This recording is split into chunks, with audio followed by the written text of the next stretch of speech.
Imagine walking through a medieval town square, the air thick with the smells of roasting meat, freshly baked bread, and simmering pottage. This isn't some fancy royal feast, this is what ordinary peasants were eating, and believe it or not, they're the creators of the OG fast food culture. Before drive-ins or drive-thrus, and long before McDonald's, medieval peasants created grab-and-go food out of pure necessity. Their daily diet wasn't the bland gruel we often imagine. In fact, peasants were eating portable meat pies, savory pastries, and fermented drinks that would cost you $15 at a trendy food truck today. What's even more surprising is that the average medieval peasant's diet was often more varied and nutritious than what many of us eat now. While lords and ladies dined on refined white bread, peasants ate whole grains packed with nutrients we pay a premium for today. In the next 10 minutes, I'll reveal what medieval peasants actually ate day to day, and how they unknowingly created fast food concepts that would shape our eating habits for the next 1,000 years. Let's bust open this myth right away. Medieval peasants didn't just eat boring gruel all day. They were the original meal preppers, with their version called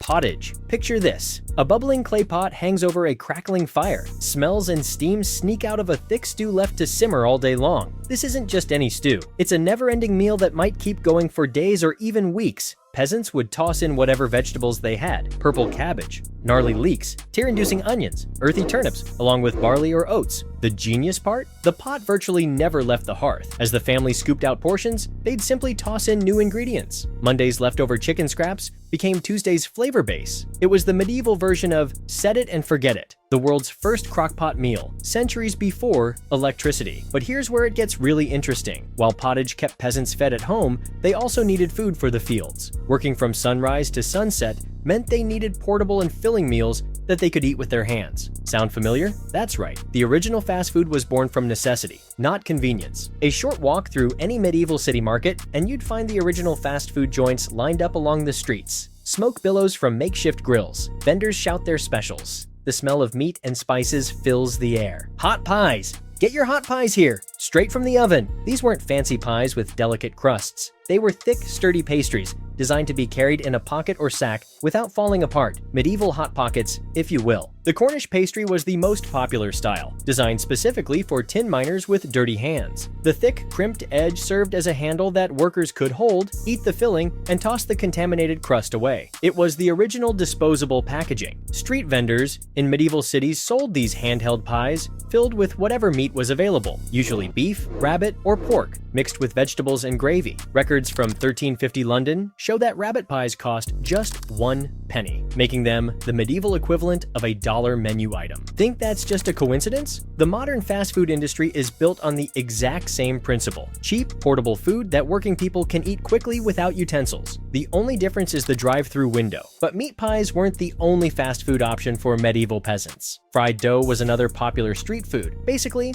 medieval donuts. Vendors would drop balls of dough into bubbling fat, creating a crispy, golden brown treat they would top with drizzles of honey. The sizzle of dough hitting hot oil, the sweet smell of honey, the sticky fingers and satisfied smiles. This scene from 700 years ago could easily be mistaken for a modern state fair or Aunt Annie's. These treats were especially popular during festivals and market days. Just like how we might grab a funnel cake at a fair today, medieval peasants would treat themselves to fried dough while shopping or celebrating. And just like modern fast food chains, medieval cities had their own restaurant rows, where food vendors clustered together. In London, they were called cooks' shops, and they lined certain streets where workers could grab a quick bite during their day. One medieval writer complained that these shops created so much smoke from cooking meat that it troubled the air. Sounds exactly like the greasy smell hanging over the fast food district in any modern city, doesn't it? Now, let's talk about medieval drinks, because they weren't just washing down their food with water. Water wasn't always safe to drink, so peasants developed alternatives that were both safer and more nutritious. Small beer was the medieval equivalent of an energy drink. With just 1 or 2% alcohol,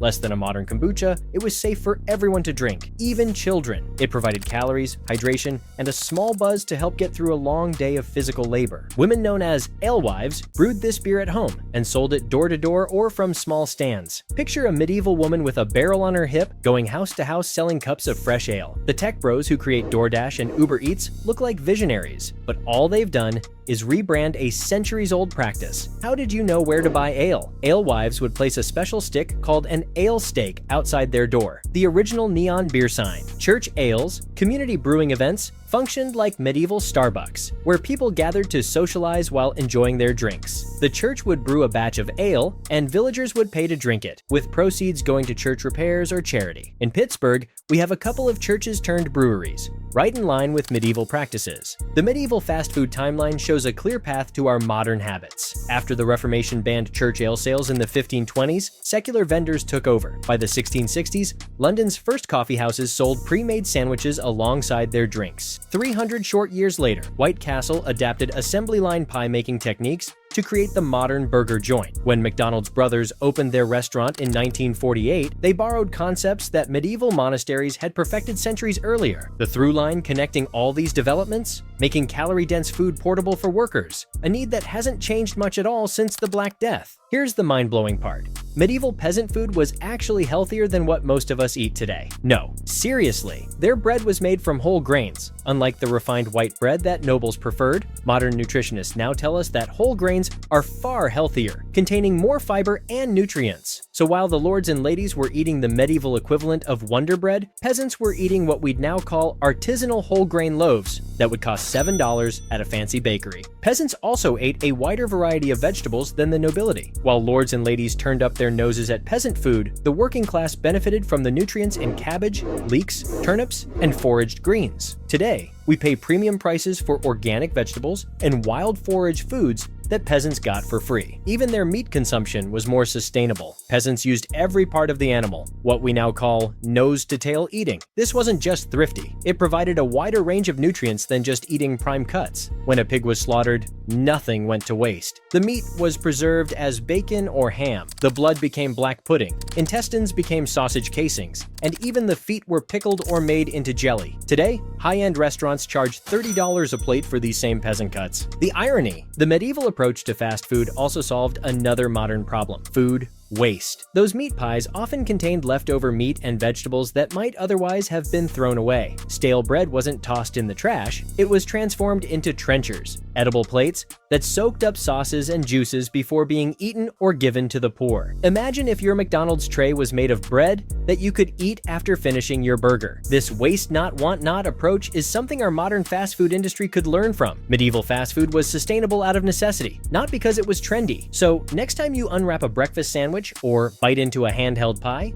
remember, you're participating in a food tradition that's over 700 years old. The medieval peasants weren't just surviving, they were innovating food systems that we still use today. They created portable, affordable food that could be eaten quickly during a busy workday. They developed preservation techniques that made food safe to eat without refrigeration, and they built community gathering spaces centered around food and drink. In many ways, they were more advanced than we are. Their food was locally sourced, minimally processed, and created minimal waste, all things we're trying to get back to today. The real medieval peasants weren't starving victims. They were the original fast food entrepreneurs, and their legacy lives on every time we grab a quick bite on the go. If you thought medieval peasants had wild food ideas, wait until you see what people around the world are doing with ice cream. I'm about to blow your mind with frozen treats so bizarre they make our American ice cream look like baby food. Ever seen ice cream that stretches like mozzarella cheese? Or dessert made with reindeer fat? How about ice cream you need a knife and fork to eat? Hit subscribe right now so you don't miss 10 frozen delicacies that Americans can't handle. You'll discover why Germans eat ice cream that looks like spaghetti, how Canadians pour hot maple syrup on snow to make candy, and why Filipino desserts have beans and corn mixed with ice cream. Trust me, after watching that video, you'll never look at the freezer aisle the same way again. Your taste buds will thank you, or maybe curse you. Subscribe now, and I'll see you in the next one.